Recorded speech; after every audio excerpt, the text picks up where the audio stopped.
Ndabasuje kandi mbahaye nanone ikaze ku Isaniro Empire. Uburundi buri gushaka gutegura genocide ngo bigereke ku Rwanda hifashishijwe impuzankano z'ingabo za RDF. Uburundi buri gukora ibihumbi by'imyambaro isa n'impuzankano y'ingabo z'u Rwanda RDF ndetse n'iza Congo FARDC kugira ngo bajye bayambika abarwanyi babo bica abantu noneho bifata amashusho bari muri ibyo bikorwa ubundi byitirirwa RDF kubera impuzankano zizaba zisa. Amakuru y'uwo mugambi yatanzwe na bamwe mu bakozi b'uru ruganda rukorerwamo imyambaro mu Burundi rwitwa East African Textile Manufacturers. Kwa 28 Ugushyingo nibwo uru ruganda rukorera mu mujyi wa Gitega rwatashywe na Perezida Evariste Ndayishimiye, gusa amakuru akavuga ko bari bamaze igihe kitari gito bakora iyo myambaro. Ubwo umukuru w'igihugu cy'u Burundi yarutahaga hamuritswe imyambaro yarukorewemo irimo igisirikare cy'u Burundi FDNB na polisi y'iki gihugu, gusa RDF bashaka gukoresha amabi yagizwe ibanga. Umwe mu bayobozi b'uruganda East African Textile Manufacturers utifuje ko amazina yamenyekana yabwiye Radio Publique Africaine ko nubwo mu kwezi gushize aribwo ruganda rwafunguwe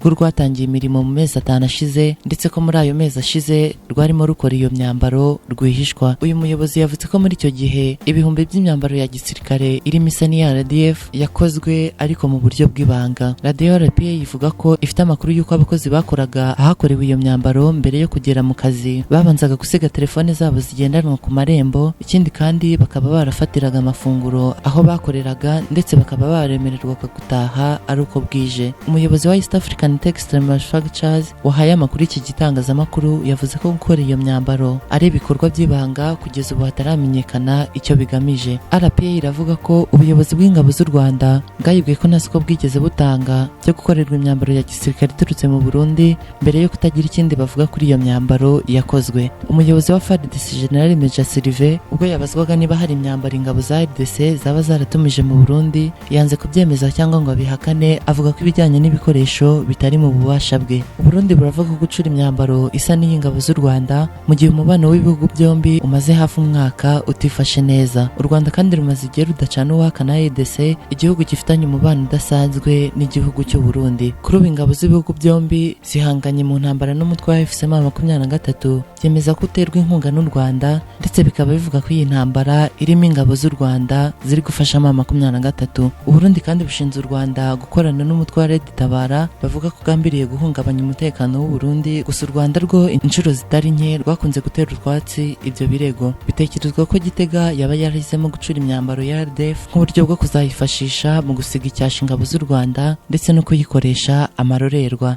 Ngayo nguko rero mukomeze mubane natwe, iyi ni Isaniro Empire.